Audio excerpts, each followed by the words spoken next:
Este día jueves vamos a hablar sobre el tema Nuestra roca y refugio. Y va a ser muy importante este tema porque a menudo cuando nos sentimos heridos, reaccionamos de manera que en realidad lo que hace es herirnos más y terminamos hiriendo a otras personas. Pero hoy vamos a aprender cómo mantenernos siempre seguros en la roca que es Cristo. Y vamos a orar por eso. Querido Padre, gracias te damos por las lecciones que hemos estado aprendiendo. Esta semana ha sido una semana desafiante sin duda alguna, pero rogamos de tu Espíritu Santo para vivir de acuerdo al fruto que Él trae a nuestra vida. En el nombre de Jesús. Amén. Pastora Aniperla, el tema de hoy tiene que ver con algunos aspectos sobre cómo cuidar nuestra dignidad, porque siento yo que a veces cuando hablamos de los temas de una boca cerrada como el día de ayer, nada fácil, un gran desafío, o amar a los que hieren, muchos pueden llegar a creer que ponemos de alguna manera a disposición de otros nuestra dignidad, y es como que si no tuviéramos que mantener nuestra propia dignidad, y eso se habla mucho hoy en día, pero ¿qué nos enseña la Biblia? Es lo que vamos a aprender hoy, sobre cómo podemos cuidar nuestra dignidad sin tener que ponernos en un estado, como se ponen muchas personas, que es el estado de herir a otros. Así que, pastor, comenzando por ahí, en sí, ¿en qué radica la dignidad humana y nosotros cómo podemos mantenerla en toda circunstancia? Muy bien, saben que hay algo que parece contradictorio y que aquellas personas que se encargan de maltratar a otros, normalmente estas personas tienen problemas ellos mismos. Sí. Tienen problemas de baja autoestima. De hecho, estoy pensando en algunas historias que uno ha leído de dictadores a lo largo de la historia de la humanidad, algunos un poco más recientes. Ellos tenían problemas, por ejemplo, tal vez algunos, no menciono nombres, pero algunos eran bajos de estatura y usaban tacones altos, zapatos que tuvieran un tacón grande para ellos verse más grandes, y se habla que se ha tratado de hacer muchas veces un perfil psicológico de una persona, hablando así de un dictador, de un país, una nación, para ver cuál era la causa de el maltrato que daba a otras personas, de su comportamiento, y para no caer en eso, porque muchas veces pensamos que bueno, es una acción, una reacción, como la manera como una persona creció, que por lo que le pasó en la vida, por esto, ahora da como resultado ese estilo de vida. Entonces, para no caer en eso, porque por un lado estamos hablando lo que usted mencionaba, ¿será que bueno, yo tengo una baja autoestima y dejo que me pisotee todo el mundo? No, no es eso lo que queremos. Tampoco queremos que una persona que pues tiene baja autoestima se encargue de dañar a otro. Entonces, para no caer en ninguno de esos dos errores, veamos ejemplos de la Biblia de personas que lograron lidiar con mansedumbre a través de las dificultades, pero que tenían algo que les ayudaba para poder soportar el agravio. Y uno de esos personajes en la Biblia es el rey David. Y hay un salmo que vamos a compartir, vamos a leer en este momento, el Salmo capítulo 62 y los primeros 8 versículos.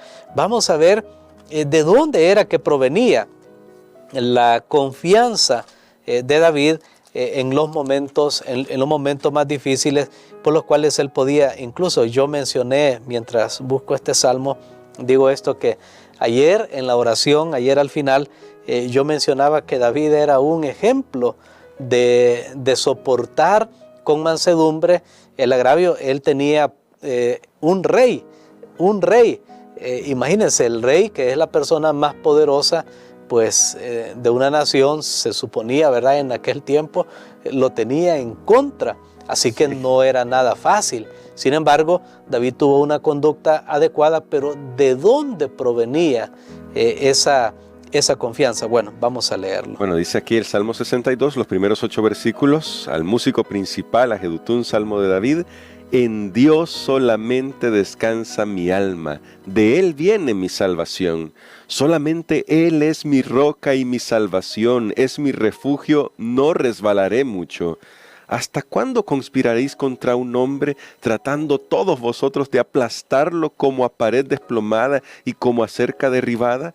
Solamente conspiran para arrojarlo de su grandeza, aman la mentira, con su boca bendicen, pero maldicen en su corazón. En Dios solamente reposa mi alma, porque de Él viene mi esperanza. Solamente Él es mi roca y mi salvación, es mi refugio, no resbalaré. En Dios está mi salvación y mi gloria, en Dios está mi roca fuerte y mi refugio. Pueblos, esperad en Él en todo tiempo, derramad delante de Él vuestro corazón. Dios es nuestro refugio. Y pastor, este salmo está muy interesante porque me llama mucho la atención la parte en la que habla sobre conspiraciones contra Él y gente que por un lado le saluda, le bendice, pero al otro lado ya lo están maltratando. Bueno, cuando no hay nadie en quien confiar, cuando no hay nadie en quien confiar, ¿a dónde va usted? ¿A dónde vamos? Entonces la gente dice, no, ahí es donde me vuelvo loco, me vuelvo loca. No, David tenía un centro de confianza que era Cristo Amén. Jesús. Usted mencionaba la palabra conspirar. De hecho, estaba leyendo un pensamiento que decía, mira, cuando tú te levantes de la mesa donde están hablando de otros, uno mismo está hablando de otras personas, cuando tú te levantes, pues de ti va a ser el próximo que van a hablar. Claro. Entonces, ¿a dónde va usted cuando no hay confianza? Y David encontró, este es un salmo de confianza, Amén. encontró en Dios su refugio. Y a mí me llamó la atención una palabra que se repetía, incluso ahora que lo estaba leyendo, lo podía estar escuchando, y es la palabra solamente. Se repite 6 veces en este salmo. Entonces eso pone el fundamento, porque dice solamente en el versículo 1, en el versículo 2, está en el versículo 4, en el versículo 5, en el versículo 6, ahí lo tenemos. Y hay una más que no se ve en español, que es el versículo 9, donde dice, por cierto, eso él nuevamente vuelve a usar la palabra solamente. 6 veces nos dice David, cuando él enfatiza solamente, o sea, no hay otra opción. Dice, bueno, y si no es Dios, ¿cuál otra opción? No hay. Aquí el salmista lo declara muy tácitamente, lo declara muy firmemente, solamente en Dios está mi refugio. Amén. Ojalá que un día nos fallen todas las cosas para que nos demos cuenta que solo en Dios está nuestro refugio. Y a veces uno no cree esto, pero un día, cuando falla todos los sistemas de esta vida, todo lo que a usted le soportaba, allí usted se va a dar cuenta, solamente en Dios está el refugio. Y David pasó muchas experiencias antes de ser rey, Sí. siendo rey, pasó muchas experiencias donde él ponía su confianza en Dios, porque a veces pensamos, es que esto me está pasando porque me falta poder, porque no tengo más poder, si tuviera más oportunidad, y pensamos un montón de cosas. Bueno, ¿qué más poder que ser el rey? Claro. Y un día a David, su propio hijo, lo sacó de su reinado. Por supuesto, él no quería hacerle daño, pero ¿de dónde provenía entonces el refugio para David? Y yo quiero por eso enfatizar, solamente, hasta que lleguemos a aprender que solamente en Dios está nuestra confianza. Amén. Creo que vamos a encontrar reposo. Y entonces, pastor, ahí ya eso responde el hecho de dónde ponemos nuestra dignidad, porque a veces somos muy rápidos como para sentirnos aludidos con los comentarios, heridos por las cosas, y me llama mucho la atención una cita que aparece acá, si no estoy mal, es del libro Alza tus ojos, y dice así: sin causa alguna los hombres llegarán a ser nuestros enemigos. Los motivos del pueblo de Dios serán tergiversados no solamente por el mundo, sino también por sus propios hermanos. Los siervos de Dios serán colocados en situaciones difíciles a fin de justificar la conducta egoísta e injusta de los hombres. Se hará una montaña de una insignificancia. Y voy a saltar un poco a la cita. Luego dice, los siervos de Dios deben armarse con la mente de Cristo. No deben esperar que escaparán del insulto y la tergiversación. Se los tildará de excéntricos y fanáticos, pero nadie debe desanimarse. La mano de Dios está sobre el timón de su providencia, guiando su obra para la gloria de su nombre.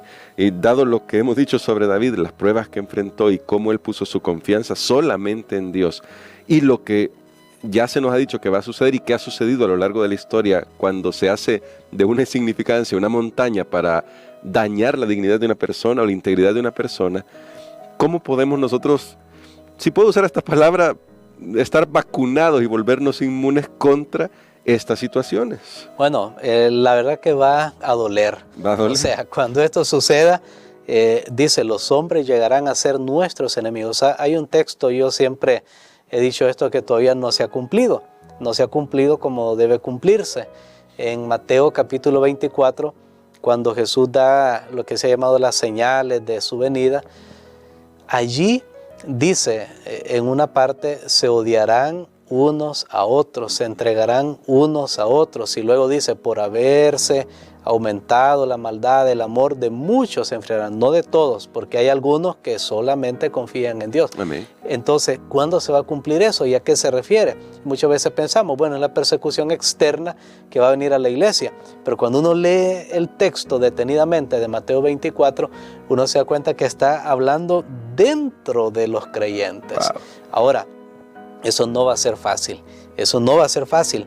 Y aquí nos dice claramente, pues, que hay una manera de estar preparados, y es tener la mente de Cristo, tener la mente de Cristo. Ya lo decía Pedro cuando le decía a los esclavos, pues pásenla ahí de la mejor manera, soporten el agravio. Y les dice, ¿por qué? Porque un esclavo, ¿y por qué? Dice, porque Cristo padeció. O sea, la mente de Cristo, tener el espíritu de Cristo, no ese espíritu de exaltación, ese espíritu de orgullo, ese espíritu de soberbia, así no va a soportar absolutamente nada.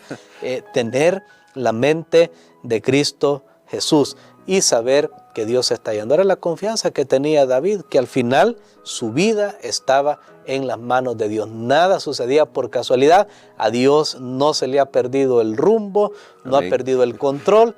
Él sigue en el control, sí, dice, pero y todo el relajo que hay en el mundo, pues esto al final va a conducir a donde Dios quiere que nosotros lleguemos. Si no fuera por Dios, esto sí sería un terrible caos. No habría esperanza, no habría salida. Podemos saber que hay salida solamente en Dios. Amén. Así que ponga toda su confianza en Dios y así su autoestima, su valía propia, como me gusta decirlo mejor a mí, va a mantenerse siempre estable porque usted es un hijo, es una hija del Rey de Reyes y Señor de Señores. Pero eso sí, vamos a tener que pasar por lo que nuestro Rey y Señor pasó en este mundo. Pastor, quisiera que orara por nosotros por eso, porque no es fácil para nosotros, ya lo vimos durante toda la semana, esto es un cambio de naturaleza y ore por nosotros para que el Espíritu Santo pueda hacer ese cambio que nos permita anclar toda nuestra confianza en Él. Amén. Padre, te damos gracias, Señor, porque a través de estas lecciones nosotros podemos aprender que debemos buscar lo más pronto posible el único refugio que tenemos, que eres tú, Señor. Reconocemos que ahora somos muy susceptibles, débiles, ante los reproches, las malas miradas, ante los desafectos de otras personas, las palabras, lo que sea, Señor. Pero ayúdanos para poder ser fuertes en ti, para poder tener esa mente de Cristo, quien siendo Dios no quiso ser Dios, sino que se humilló a sí mismo, tomó la forma de siervo. Gracias, Señor, porque tú estás con nosotros. En el nombre de Jesús. Amén.